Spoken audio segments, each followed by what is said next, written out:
কোনো ধরনের বিলবোর্ড শহরে থাকবে না। নির্বাচনকালীন সময় কেউ আমাদের সাথে কথা না বলে করে ফেলেছে। আমরা এখন যখন এগুলো দেখতে পাচ্ছি, তো আমরা আমাদের জায়গা থেকে আমরা স্পষ্ট বলে দিয়েছি এগুলো কারা করেছে তাদেরকে আমরা সর্ট আউট করছি। এখনও পর্যন্ত আমরা আইডেন্টিফাই করতে পারিনি। যেহেতু আইডেন্টিফাই করতে পারিনি, আমরা নিজেরাই সেগুলো কেটে ফেলছি এবং কেটে ফেললে সেটা আমাদের জায়গায় আমরা আবারও বলছি যে কোনো ধরনের এই বিলবোর্ড শহরে থাকবে না। যেভাবে ঢাকা শহরে যেভাবে আছে, অন্য অন্য শহরে যেভাবে আছে, ডিজিটাল যে সাইনবোর্ডগুলো পাশাপাশি এলইডি এগুলো আমরা অনুমতি দিব।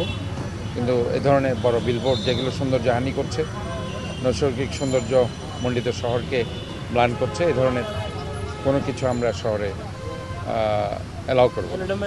আর কোচিং সব জায়গায় যেখানে যেখানে করা হয়েছে প্রতিটি জায়গা থেকে সেটা উচ্ছেদ করা হবে।